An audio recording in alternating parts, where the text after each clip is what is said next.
ইফতারের সময় দোয়া করতে হয় এটা আমরা জানি সবাই। ইফতার খেতে দোয়া আছে সেটাও জানি। বিসমিল্লাহ বলে ইফতার খেলাম, ইফতার খাওয়ার পর দোয়া পড়বো আমরা, জাহাবাজ জামা ওয়াবতাল্লাতুল উরুক ওয়া সাবাতাল আজরু ইনশাআল্লাহ, অথবা আল্লাহুম্মা লাকা সুমতু আলা রিজকিকা আফতারতু। আমরা দোয়া এটা জানি সবাই। কিন্তু কেউ যদি আপনাকে ইফতারের দাওয়াত দেয়, ইফতার করায়, তখন তার জন্য একটা দোয়া আছে, ওইটা আমরা ম্যাক্সিমাম মানুষ জানি না। বলবো সেটা? সেই দোয়াটা হলো নবী করিম সাল্লাল্লাহু আলাইহি সাল্লাম তাকে কেউ ইফতার করালে তিনি তার জন্য দোয়া করতেন।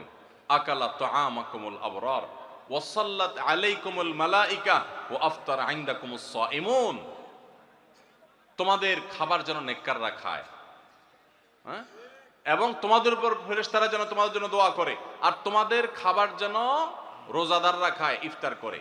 কেউ ইফতার করে তার জন্য এই দোয়া করা সুন্নাত। এটা আমরা অনেকে জানি না। তো এই দোয়া না করা, এটা আমার মনে হয় আমাদের সমাজের ম্যাক্সিমাম মানুষের মধ্যে আছে যে আমরা দোয়া করি না। ইফতার কেউ খাওয়াইলে খেয়ে চলে আসি, বড় জোর অন্য দোয়া পড়ে, কিন্তু এই দোয়া পড়া সুন্নাত এটা আমরা জানি না। তাহলে এটা একটা ভুল আমাদের রমজান কেন্দ্রিক।